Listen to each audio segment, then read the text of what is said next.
What's up, guys? Welcome back to the MSR Workshop. So in today's video, I am going to be doing a part 2 on this Owlset thermal. And specifically, I've gotten a lot of questions on how to change the reticle, how to do the zero set, and some of the other settings on here. So I am going to be going through that in detail so you guys can work this properly and it'll answer hopefully most of your questions for you. So come on, let's get into it right now.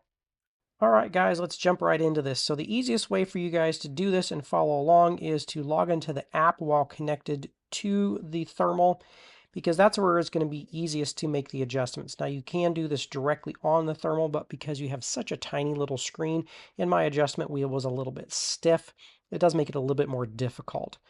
So what I'm going to do here is I'm just going to scroll through some of the different settings that we have, and then we'll jump into the specifics on setting up the reticle as well as setting the zero stop.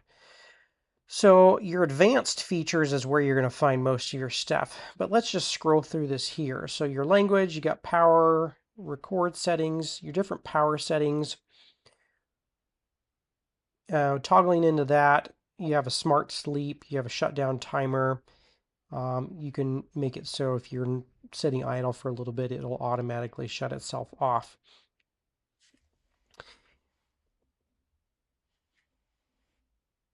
You have your record settings, and this is where you would record your resolutions. You have also an audio setting, other stuff like that. Now, short presses will get you back a screen. And once you have 3, maybe 4 deep on certain screens, so you'll have to do a short press on each one, which will take you back. If it's not short enough, it doesn't take you back long enough. But once you get back to the main screen, then a long press will actually turn this thing off. Here you can actually format the memory card. This is your Bluetooth setting if you want to connect Bluetooth, or you can connect to your phone via like a Wi-Fi. If you want to pause here, this is the firmware settings, I believe. Maybe it's not.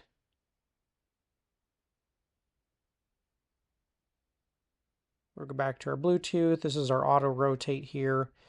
So if you don't want it to like tilt when you tip your gun side to side.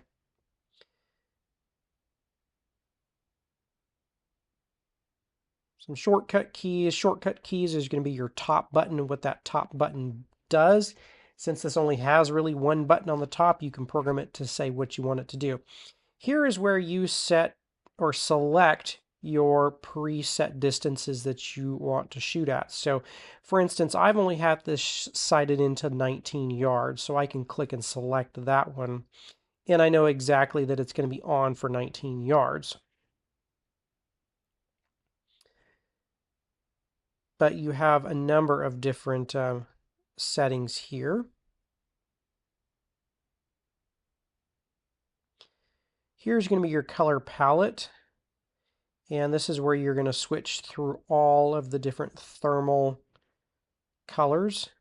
And if you want to see a more in-depth what these look like, watch my first video where I go through all of those colors and what it looks like.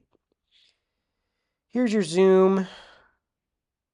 And we're scrolling back through. Now here's where you're going to go into the more advanced settings, and this is your advanced settings. So you want to go into there.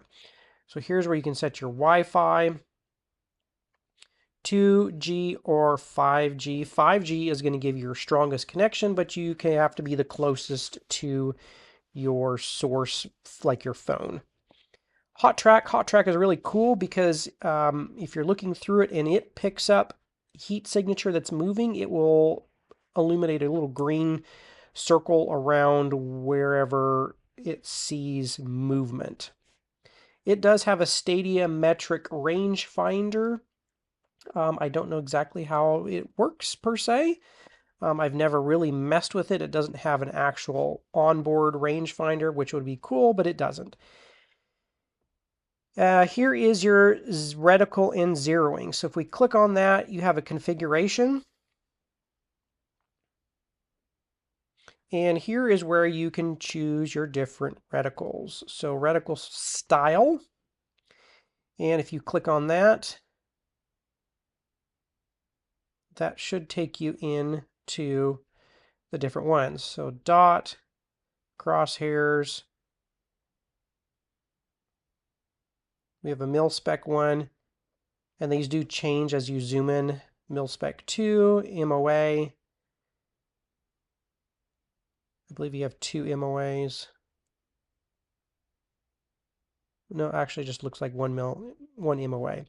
But when you zoom in on the screen itself by turning the dial, it does enlarge them, and there are more like hash marks. You'll actually have a little Christmas tree on some of them. Here you can pick your color,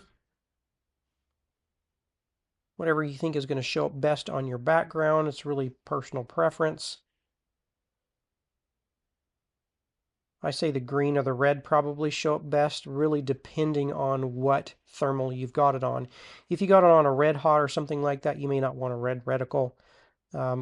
Green probably works best for a lot of people.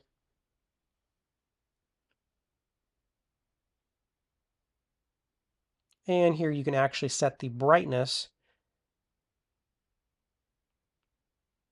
of the reticle, and not just the whole screen, but your center crosshairs as well.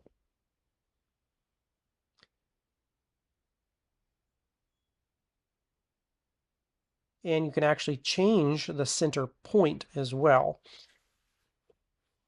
So lots and lots of different little options in here. Now let's jump back to the reticle center point setting, and I'll show you how that works. So if you click on it and go into the settings, going back here, here's where you can change it to a point, across, and or you can turn it off.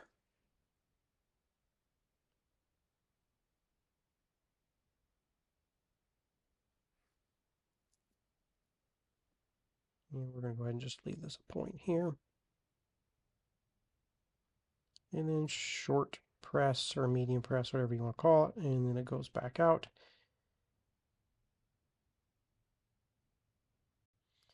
Now let's go into our zero stop settings. So this one's configuration. I'm not sure exactly what it does. So if somebody knows exactly what it does, they can drop them in the comments below. But here is your zero settings, and it'll say zero settings. So we'll click on that, and here's where you would pick which distance you want to shoot. So you can pick some different distances. And I picked 19 yards just because that's what my little range is, and so that is a known distance for me, and I've measured it out. So that's why it's specific to that distance. So once you've clicked on that,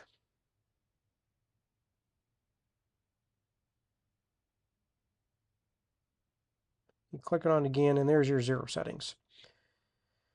So at the top, you would type in your yardage that you're setting it for, and you have your X and Y. So your X and Y axis, up and down, left and right.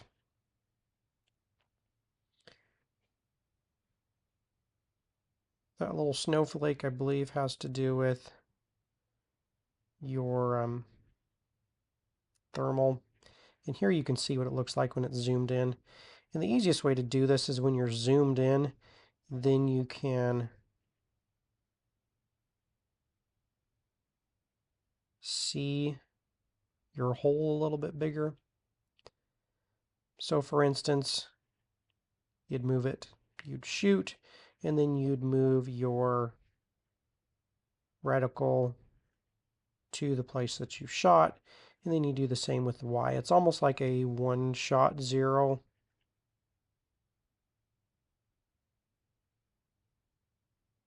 So long as you can keep this stationary, it's pretty quick and simple to do. And then everything will move and configure automatically. But in my case, I'm going to hit cancel.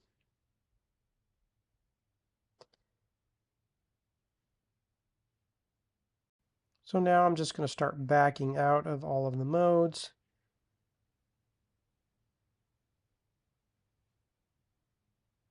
And we'll get back to the original screen eventually. And you'll know that you're at the original screen because when you start to hold the power button, it will start to power off the device. And your menu items will disappear. And here we are powering down, and that's it. All right, guys, that is it for this video. Hopefully, I was able to answer all the questions you had on this little thermal here. Now, for some reason, if I forgot to cover something or you do have more specific questions, be sure and drop those in the comments below because I try to answer all of those. Now, if you just want to know more about vector optics in general or what offerings they have, whether it be thermals, whether it be optics like this here, or if you just want to know more about Vector Optics as a company, be sure and follow the link in the description below. Now, every time you do make a sale, it does help out the channel, and Vector Optics is a sponsor of the channel, and I just want to thank them and thank you guys for sponsoring and helping the channel whenever you do make a sale. But until next time, guys, be sure and like and subscribe and stay tuned for all the videos that I drop. Thanks again.